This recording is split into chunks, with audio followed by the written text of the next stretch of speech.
mchana hapa ulikuwepo mashabiki wa Yanga na Simba, mmoja alikuwa akivutia upande wake kila mmoja. Mwingine akisema Pacome ndio MVP msimu huu, mwingine akisema Mpanzu, ingawaje Mpanzu ameingia katikati mwa msimu.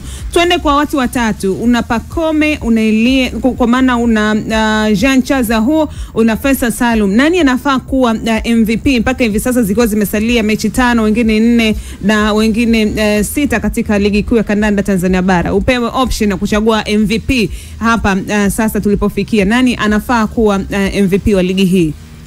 MVP wa ligi is about mchezaji ambaye alikuwa na influence kubwa kwenye mafanikio ya timu yake mpaka hapo ambapo timu imefika. Kuna muda unaweza ukaongeza namba, kuna muda unaweza ukaangalia tu idadi ya michezo aliyocheza, kuna muda unaweza ukaangalia akiwepo namna ambavyo timu ina perform kwa kumzunguka, na wengine unaangalia asipokuwepo timu inateseka vipi kwenye engo ambayo ambavyo yeye hayupo. So umenitajia wachezaji watatu, Jean Charles Ahoua, umenitajia Faisal Salum pamoja na Pacome Zouzoua. Hapo pia bila kusahau kigezo cha muhimu sana, kigezo cha general performance. Performance ni namna ambavyo umecheza kiujumla. Tutoe zile namba, uwepo wako tu uwanjani, namna ambavyo work rate yako, namna ambavyo unavuja jasho kwa ajili ya timu yako, namna ambavyo timu unauathiri mchezo katika nyanja chanya kwenye matokeo ya timu yako. Kwenye hii hoja ambazo nimeziweka, naweza nikamexclude Jean Charles Ahoua.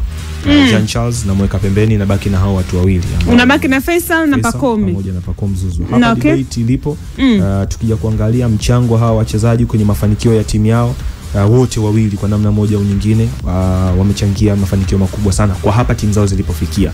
Inawezekana haya yasiyo mafanikio kwenye general knowledge ya team mafanikio, lakini kwenye kitu ambacho team imeattain, hawa watu wawili kila mmoja wao ana mchango mkubwa sana kwenye kitu ambacho kimefanyika. Lakini tukija sasa kwenye general performance ya mchezaji awapo uwanjani, athari yake kwenye team, ukiangalia athari ya Pacome kwenye game za Yanga iko juu sana. Moja kati ya wachezaji ambao day in day out anakuguarantee performance, anakuguarantee assist, anaweza kuguarantee goli. Hata sipo guarantee assist ama goli, una uhakika kwamba utaenda kuiangalia Young Africans, influence ya Pacome utaikuta pale. Rejea kwenye game za Azam pia, influence ya Faisal Salum utaikuta pale. Moja kati ya wachezaji ambao wamekuwa na msaada mkubwa sana kwenye kitu kwenye kila ambacho Azam amekipata msimu huu. Kwa ukija kuangalia Pacome pamoja na Faisal kwenye influence, kwa namna wanavyocheza hawa wawili wote mezani wamefungana. Kwa ni kigezo gani ambacho kinaweza kikawatenganisha hawa wawili na kumfanya mmoja kuwa juu ya mwenzia? Hapa ndipo tunakuja kutumia sasa kigezo cha namba.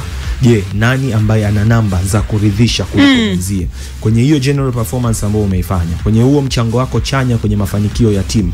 Je, wewe sasa binafsi unatupa nini cha utofauti kumzidi mwenzio? Kabla hatujaja kwenye yale mafanikio ya jumla ya timu katika msimu, je, nani kamaliza juu ya mwenzie, nani kachukua ubingwa, nani hajachukua ubingwa, nani kamaliza kwenye nafasi ya kuridhisha kuliko mchezaji mwenzie?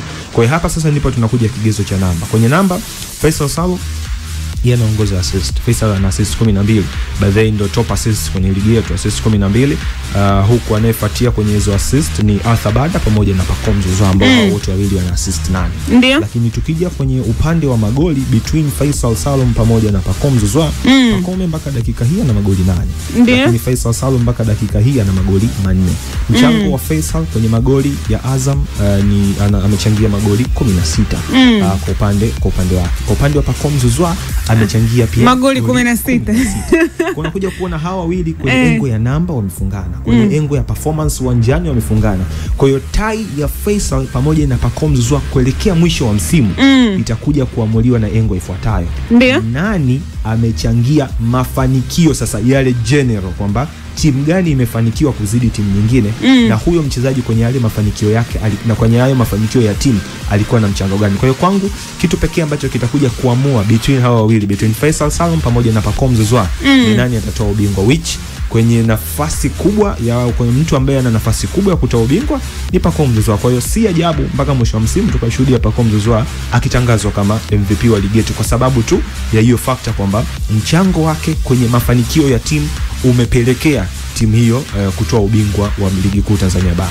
Ikitokea na MVP akatoka kati ya wawili, yani kwa nje ya wawili kati ya hao, sidhani haiwezi katokea. Sioni mchezaji mwingine ambaye anafikia performance za wawili msimu. Kwenye nikiangalia kikosi cha Simba, the best performer kwa Simba sasa hivi ni Elie Mpanzu, ameingia katikati ya msimu. Influence yake kwenye throughout the season uwezo kaipata because ana michezo michache kuzidi wachezaji wengi. Lakini ukienda timu nyingine, let's say Singida Black Stars, performers wa Singida wote wazuri. Ni wachezaji ambao wameingia nusu msimu. Yawezekana wengine wamekuwa na ups and downs. Kwa mfano mtu kama Elvis alianza msimu, lakini tangu ameingia Jonathan Soa, nafasi ya Elvis kwenye kikosi cha kwanza imekuwa minimum. Kwa hiyo kwangu vita ya MVP wa ligi kuu Tanzania Bara is between Faisal na Pacome Zouzoua.